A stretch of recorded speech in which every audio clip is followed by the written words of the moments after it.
This is Sportscentre. Hey, I'm Marissa Bernard. Just like that, the 2026 Winter Olympic Games are over.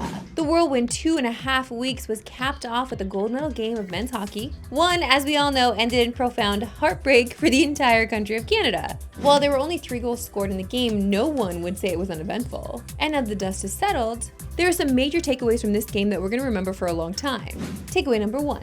Connor Hellebuyck has once again re-established himself as the best goalie in the world. The reigning Vezina Trophy winner has had a tough year in the NHL, putting up an uninspiring .900 save percentage for the basement-dwelling Winnipeg Jets. I mean, I've been having fun making fun of Jesse, but now Helly does this? I don't get it. Hellebuyck had a .956 save percentage throughout the tournament and did not allow a power play goal, shutting down some of the biggest stars in the world to win gold. Especially that stick save on Devon Toews. That was an incredible save. How did that not go in? Outrageous to see the replay. Also, never mind, I'm not going to rag on Canada right now on the missed chances, but my God. Takeaway number 2. Another signature stain has been added to Connor McDavid's legacy. Almost unbelievably. McDavid has now won MVP of the OHL playoffs, Stanley Cup playoffs, and the Olympics, without actually winning any of those tournaments. Hopefully no one showed him this image shared by the Kachuk Brothers podcast account. They want to be like the Kelseys, except you're not the Kelseys. And also every other American fan rigging on Connor McDavid, you think he's not hurting enough? This is just rude at this point. Takeaway number 3 is that 3-on-3 overtime should never decide a gold medal, and I've been saying this from the jump. I'm not just saying it because Canada lost. I was also saying it before the game before and the game before that. It's not okay. 3-on-3 is a different game completely. It's less random than a shootout, but the decision to jump straight to 3-on-3 after regulation has become a huge talking point, with Canada coach John Cooper arguing that it isn't even hockey anymore. And he's right, there's a reason it doesn't exist in the playoffs. And yeah, the increased volatility of a 3-on-3 was obviously frustrating for Canada, who felt they were in control when it was 5-on-5. Listen, call it sour grapes, call it 2020 hindsight. Call it whatever you want, but we would be surprised if that's how they decided gold in 2030. To the NFL, and can you believe it, we were just 2 weeks away from free agency?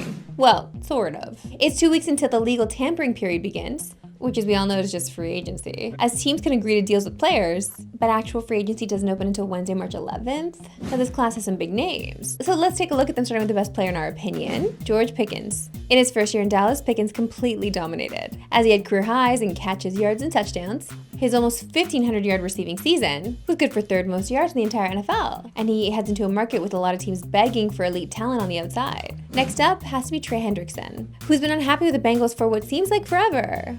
And the contract drama has finally played out, as he's now set to hit the open market. He only played 7 games last year, as his season ended early with core muscle surgery. And his sack total reflected that.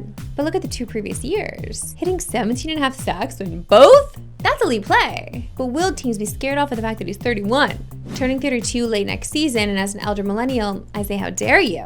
Let's go to running back, where there are a pair of studs available, headlined by Super Bowl MVP Kenneth Walker, who was unstoppable in that game. Now, according to reports, Seattle does not plan on tagging Walker, but if they did, it would cost them $14.5 million for the franchise tag, or just under $12 million for the transition tag. Now, there's still a real possibility he re-signs with Seattle, but as of now, he is set to hit the open market. Outside of him, Breece Hall is fully expected to hit the market and move on from the Jets. He had a career high in rush yards last year on an absolute dumpster fire of a team. So in the right situation, he could really live up to the hype that he had 2 years ago. Now, the biggest name in the QB market is definitely Daniel Jones, who was in the middle of a career year before tearing his Achilles in December, which led to the Colts losing out to end the season and missing the playoffs. Now, that also complicates Jones' situation, because who knows when he's ready? And Indy's definitely still in the mix and bringing him back. But Stephen Holder of ESPN reported earlier today that the 2 sides are still not close on a contract. Now, we're going to end this segment with everyone's favorite fantasy muse and Kyle Pitts, but we won't be hitting the market because the Falcons are reportedly planning on franchise tagging him at the cost of $15 million for 1 season. Time now for my favorite segment on yours, that we love sports today. Why we love sports today. I don't know who came up with this idea or why, but I'm sure glad they did.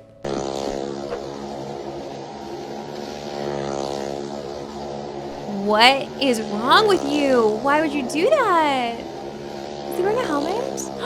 He's not wearing a helmet. No. Oh, how are you gonna get down? How are you gonna get down? How'd you get up there? Are you outside of your mind, brother? What if you get the speed wobbles? Oh my God.